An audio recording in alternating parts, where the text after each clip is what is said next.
Simon hotel সে তো তার পুরো আরেকটা জুন দখল করে ফেলেছে।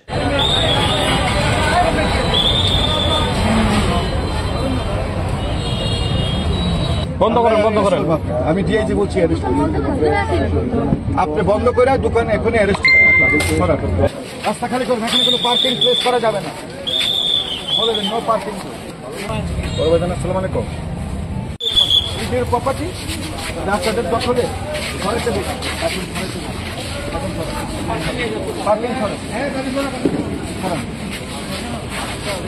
এটা ফুটপাথ, এটা ফুটপাথে হাট।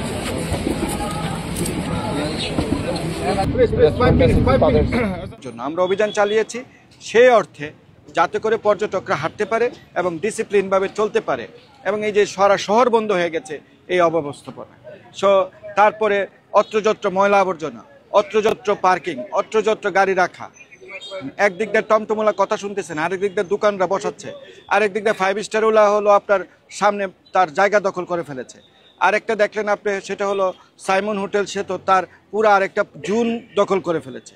It's can not be done, এটা হতে পারে না। কিছু কিছু আছে মোটর সাইকেল সে ভাড়া দিচ্ছে, অথচ নিজের মোটর সাইকেল ভাড়াই দিতে পারে না।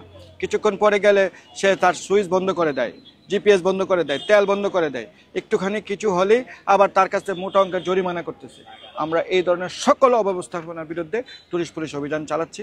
আপনাদেরকে ধন্যবাদ আপনারা আমাদেরকে সহযোগিতা করার জন্য। একটা কথা আবার এটাকে স্থায়ী অভিযান হইতেই হবে, এগুলো অভিযান চলতে থাকবে, এগুলোকে স্থায়ী একটা জায়গায় আসতে হবে। না আসলে যারা মদত দিচ্ছে, যারা প্রশ্রয়দাতা, যারা কারার পিছনে আছে, তাদেরকে খুঁজে বের করবে।